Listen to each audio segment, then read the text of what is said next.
Break के बाद रुक करेंगे महाराष्ट्र बुलेटिन की ओर, जिसमें बात करेंगे धुले की, जहां जामखेड़ी परियोजनाओं के ऊपरी हिस्से में पानी का प्रवाह जारी है, और दिखाएंगे संभाजी नगर में कैसे जिला परिषद कार्यालय के सामने शुरू हुआ आमरण अनशन।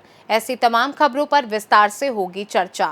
धुले जिले के सकरी क्षेत्र में पांजरा नदी के जलग्रहण क्षेत्र में जारी बारिश और अक्कलपाड़ा परियोजना के जलग्रहण क्षेत्र में भारी बारिश के साथ साथ पांजरा मालन गांव और जामखेड़ी परियोजनाओं के ऊपरी हिस्से में पानी का प्रवाह जारी है।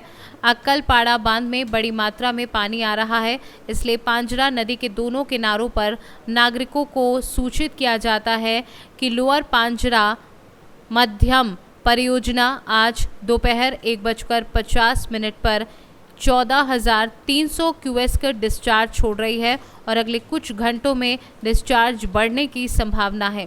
हालांकि कार्यकारी अभियंता धुले मीडियम प्रोजेक्ट डिवीजन और सहायक अभियंता ग्रेड 1 अक्कलपाड़ा प्रोजेक्ट सब डिवीजन अक्कलपाड़ा की ओर से पांजरा नदी तट के नागरिकों से आवश्यक सावधानी बरतने की अपील प्रशासन की तरफ से की जा रही है। धुले से सी न्यूज़ संवाददाता नीलेश की रिपोर्ट। छत्रपति संभाजी नगर में जिला परिषद कार्यालय के सामने आमरण अनशन शुरू हुआ।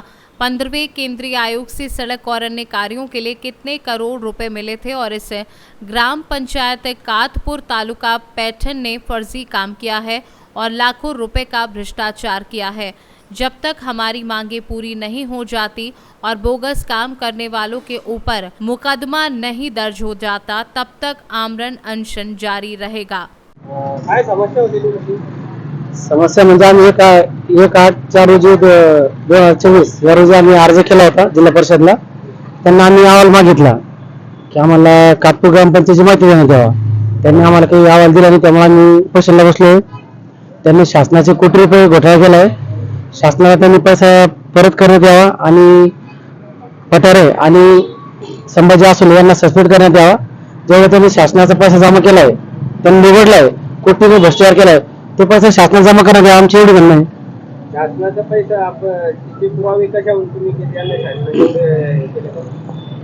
पुरावे आहेत ना आमच्याकडे, पुरावे भरपूर आहेत। त्यांनी बोगस कामं केले, ज्या ठिकाणी डबल म्हणजे पाटबंधारे जे काम आहे, पाटबंधाऱ्याकडे पैसा नाही का, खूप पैसा पाटबंधारे, त्यांनी तिथे बी काम केले।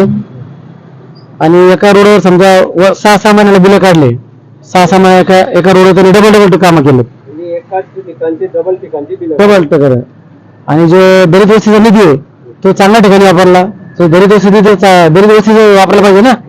डाळी, राहुलनगर, राजूनगर या ठिकाणचा जो निधी आहे त्याने तो निधी गैर ठिकाणी वापर केला। शासनाचे कोटी रुपये त्यांनी उचलले आणि आम्ही त्यांना अहवाल विचारला गेलो, त्यांनी अहवाल दिले, त्यामुळे आम्ही उपोषणाला बसलो। त्यामुळे त्यांचे दलाल लोक होत आहे, विनाकारण भुमरे साहेबाचं नाव घेत आहे, भुमरे साहेबाच्या मुलाचं नाव घेत आहे। त्यांनी त्याला कामं दिली, बोगस कामं थोडी करा सांगितलं त्यांनी, बरोबर आहे? विनाकारण ते शासनाची फसवणूक करत आहे। आमचं म्हणणं आम्हाला न्याय द्या।